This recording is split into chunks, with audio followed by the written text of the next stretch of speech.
just an average guy who loves the outdoors. I love to hunt and I love to fish. Somewhere along the way I ended up with a video camera in my hand. So now I'm just cruising around checking out cool destinations. Sit back, put your feet up, and come on along.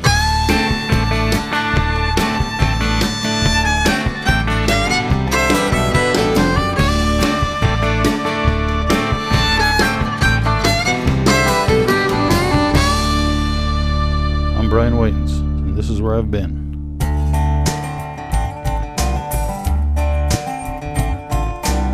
If you've been following our show, you know that I spend a lot of time cruising around Ontario Sunset Country visiting a variety of hunting and fishing destinations. There are so many great destinations here that it's hard to know where to begin. There are a variety of questions that arise when planning a hunting trip to Ontario. Questions about crossing the border, or the difference between the housekeeping plan and the American plan. What kind of trip best suits your needs? Drive to, boat in, or fly in? What can I hunt in Ontario? What caliber gun should I bring? What's the weather like? Well, I traveled around Ontario Sunset Country and got the scoop from the people who know. Hopefully this next half hour will tell you most of what you need to know when planning a hunting trip to Ontario. Sunset Country, big part of Ontario, Canada. We're located north of the state of Minnesota in Ontario. Northwestern Ontario is what we call it up here, but essentially it's the area north of the state of Minnesota. 60,000 square miles of Canadian Shield country, 70,000 lakes, that's more lakes than people. Great options on hunting, and the resorts and lodges, second to none in Canada. There's a choice of housekeeping, accommodations, you can have the American plan, which includes meals, remote outposts. We have it, you can take it too. Sunset Country really provides a tremendous opportunity for those of you who really like to hunt in the outdoors, the real wild outdoors. It starts the 15th of August with bear hunting. A lot of outfitters that you're going to contact and meet probably will start a little bit later in that month to do their hunting, but for archers, for gun hunters, for those with crossbows, it's a great time of the year to get warmed up for the hunting season and get into the flow of things. Most of your outfitters are going to bait their bear. There is some free stalking opportunities available here in Sunset Country, especially over the clear cuts and some of the berry patches that are growing up from those clear cuts. Black bear populations are strong, black bear populations are large, and we have a great time getting not only Pope and Young awards, but the occasional Boone and Crockett bear up here, and we have color phases. You're going to find chocolate as well as cinnamon bear available. Many of the black bear have white V's or white stars on their chest, which make it very unique.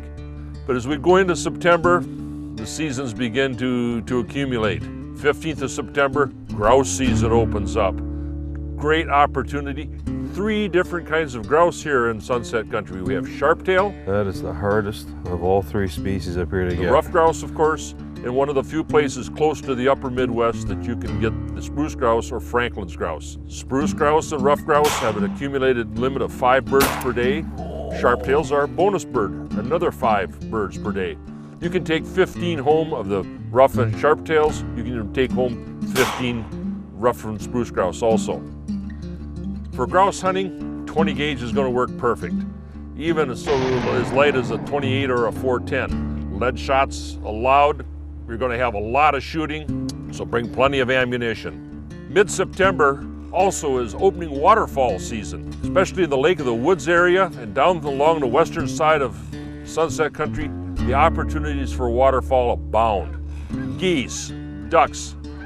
I've seen bluebills in late season so thick they block out the sun. It is really spectacular. You want to hunt mallards, you want to hunt geese, you want to hunt ringbills, you want to hunt golden eyes. Again, bluebills later in the season on the Rice Lakes. It is some really great opportunity for waterfall shooting. Limits are liberal. You must use steel shot, and your shotgun must be plugged to 3 shots at all times. I get a lot of questions about what should I bring up for hunting? If you're going to come up waterfowl hunting, again, you're going to be looking at 12 gauges, steel shot again for waterfowl.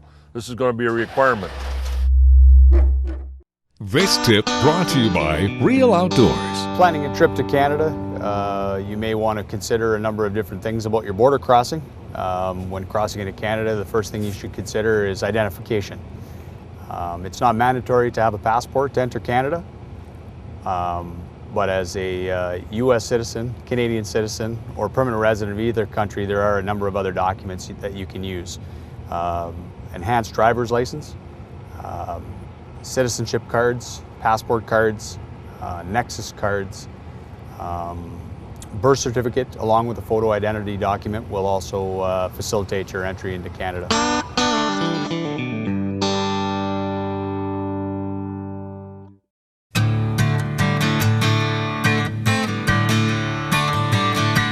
Watch Real Outdoors as they travel to a new and exciting destination each week. Real hunting and real fishing in the real outdoors.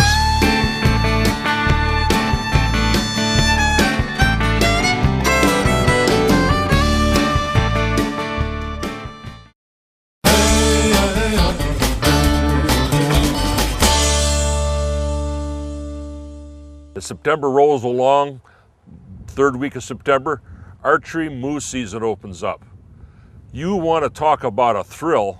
Getting a big moose in close for an archery shot is one of the greatest thrills in hunting, according to most of our guests that come to the Sunset Country.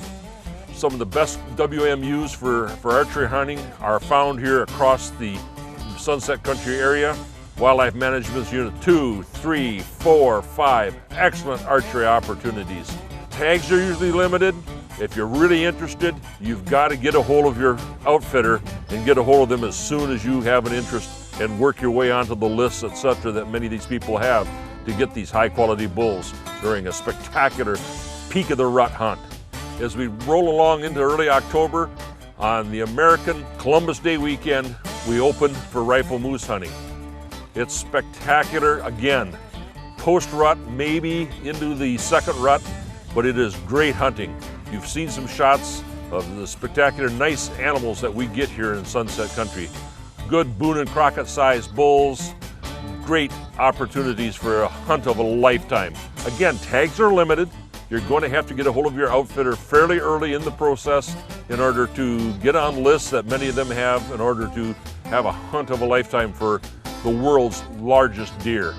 And this is really a hunt of a lifetime for most everybody. 300 Winchester Magnum, a good all-around moose cartridge, and it does a fine job of getting those animals down where you're not having to chase them into a swamp and have an all-day recovery.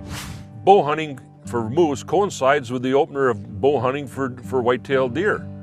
And there are some tremendous bucks up in Sunset Country. Some of you have heard of some of the spectacular racks that are seen here. They're heavy. The mass is just tremendous. Gun season for white-tailed deer occurs during the rut season here in Sunset Country.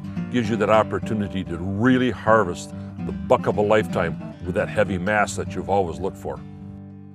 In Sunset Country, we have a few outfitters that are offering wolf hunts. For those of you in the upper Midwest, I know a wolf is a trophy that's unthought of, but they are available here in Sunset Country, and the number of outfitters that are offering wolf hunts is growing every year.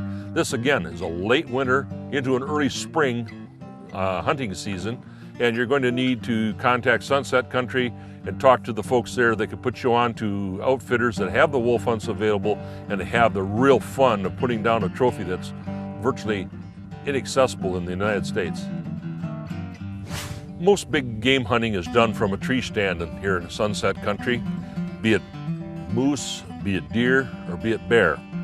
Moose season does entail more ground blinds and sometimes some free stalking, especially during the early bow season when you've got to be a little bit mobile to be able to move on those bulls as they show the interest in the cow and they don't always come down the trail where you exactly want them. Ground blinds can be used in deer hunting, and we do some free stalking for the black bear, going out and glassing the big blueberry patches that are coming up in the burns and the clear cuts.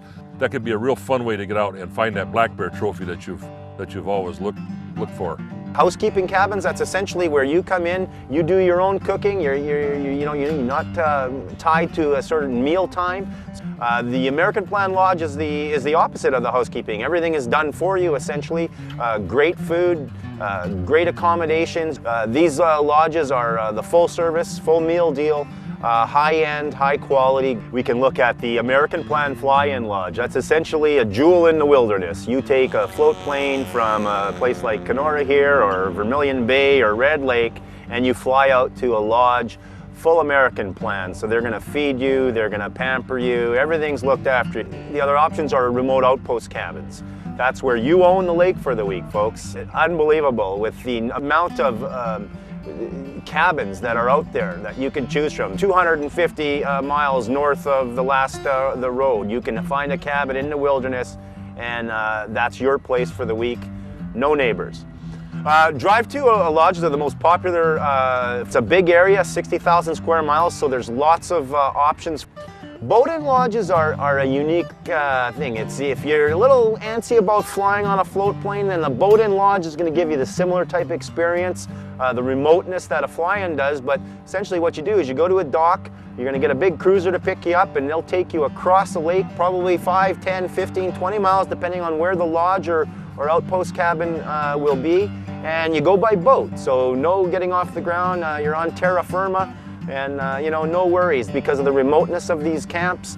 You won't see a lot of other people around. It's the same type of experience, but no airplanes involved. This tip brought to you by Real Outdoors. Visitors to Canada may bring a variety of items. Some of those items may have certain restrictions or controls on them.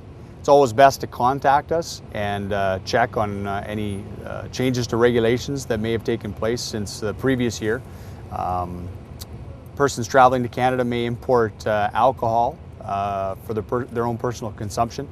Quantities are 1.14 liters of hard liquor, or 1.5 liters of wine, or 24 12-ounce beers.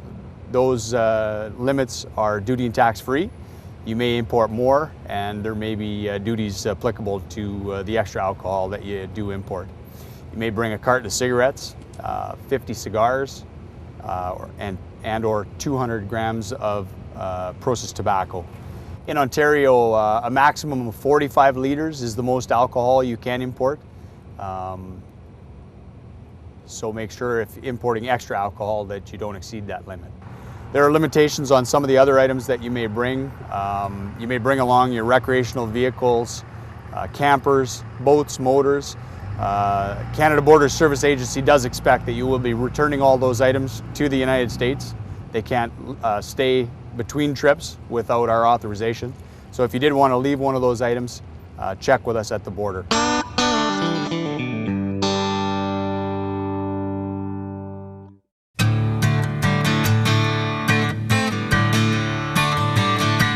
Watch Real Outdoors as they travel to a new and exciting destination each week. Real hunting and real fishing in the real outdoors.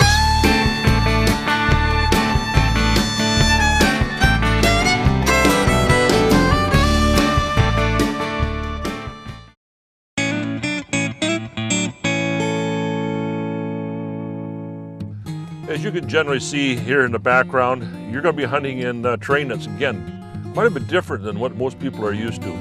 It's rolling hills, heavily wooded areas, breaking into swamps, lake shore, edges of burns and clear cuts. The walking can be tough.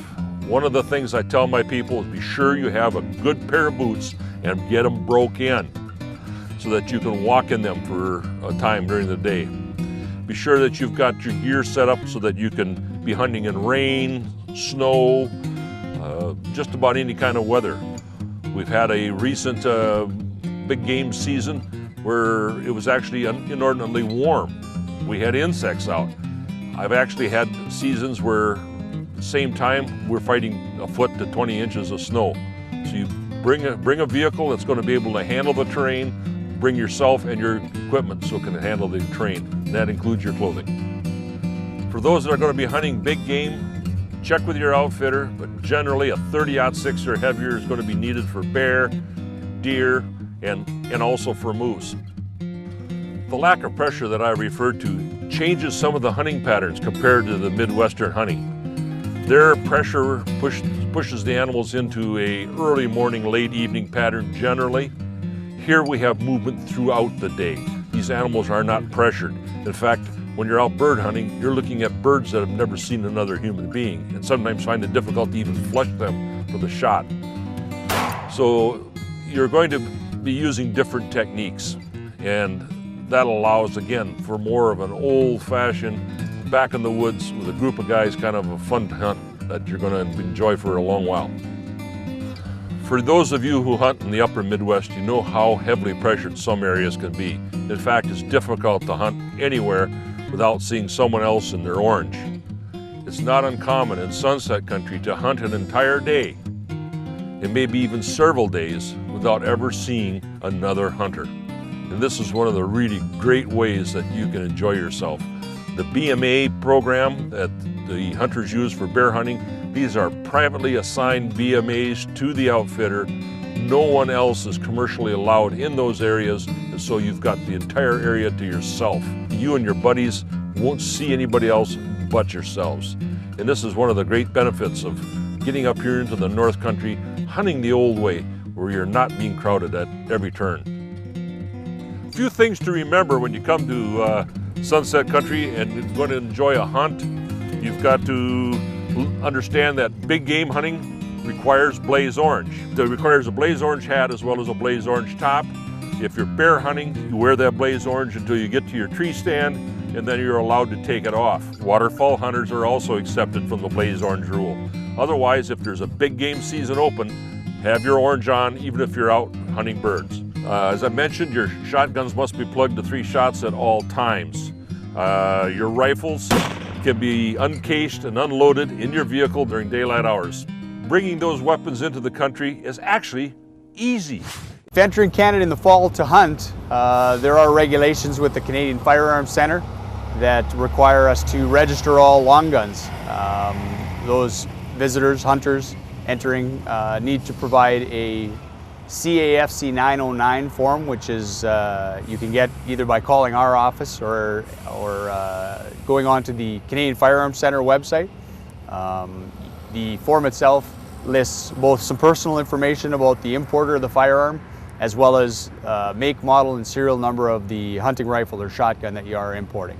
The process is to appear here at the port of entry. The officer will ask you if you do have a firearm, declare the firearm properly.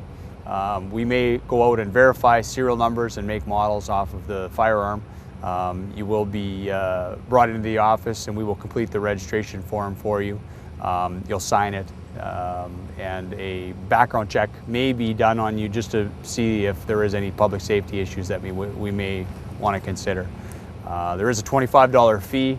That registration process is good for 60 days. Visitors to Canada may import 200 rounds of ammunition, shotgun or rifle, duty and tax free.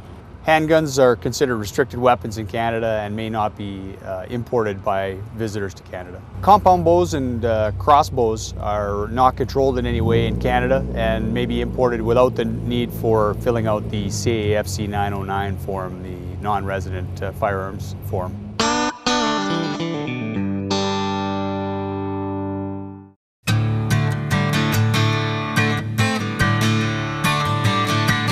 Watch Real Outdoors as they travel to a new and exciting destination each week. Real hunting and real fishing in the real outdoors.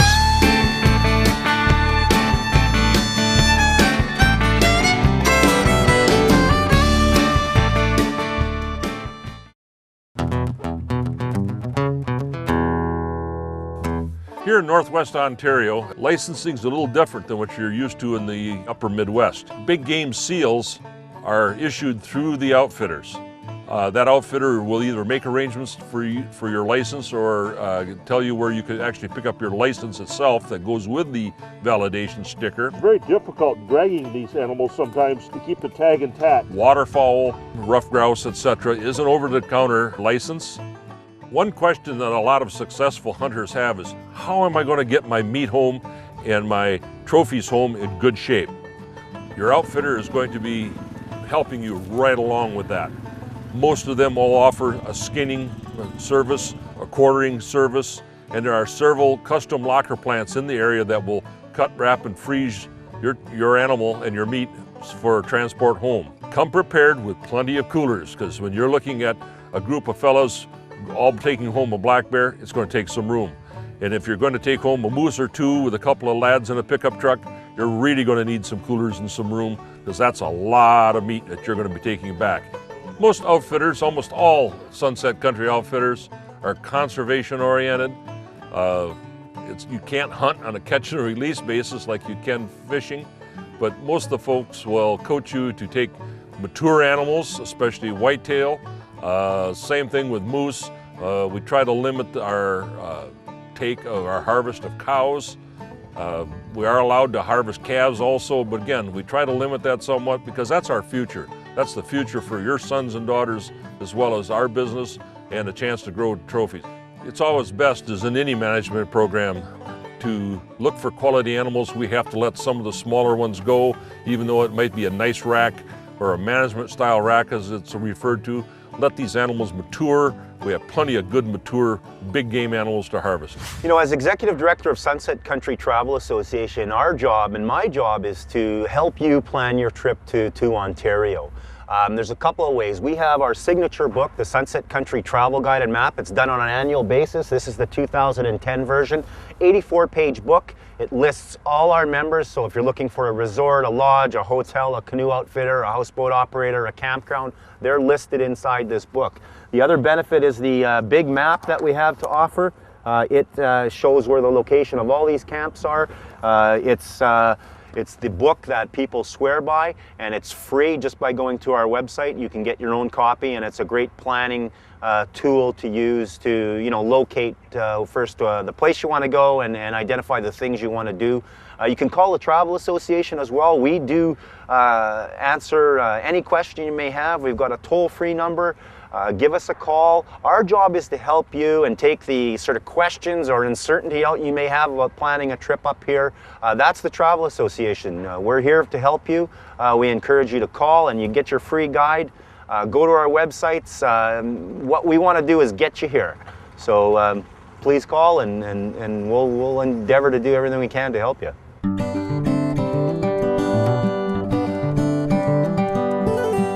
The main reason most people come to Ontario is for the fishing and hunting or just the camping. They have a specific activity in mind, but really it's when you leave you realize that the scenery, the wilderness of this area, that's our heritage up here. That's really what I think when I talk to people at a sports show in the wintertime when I go back down, they say, you know, Jerry, it's something that you can't really talk or explain, but it's a feeling, the scenery, the rocks, the lakes, the loon, the sound of the loon calls, the green forests for miles upon miles. It stays with you for the rest of your life, and it's probably, you know, the fishing was great and I enjoyed the fishing, or the hunting was awesome as well, but really it was the experience of being in the wilderness, seeing those remote areas that few people get to. That's what sticks with me most, and that's really what a lot of people tell me, and it's sort of, that's the, you know, the unknown value, or the thing you don't expect to really wow you is what really does wow you is the beautiful scenery, these blue lakes, these massive rock outcrops, cliffs, everything like that. It's well, you got to see it to believe it, so come on up.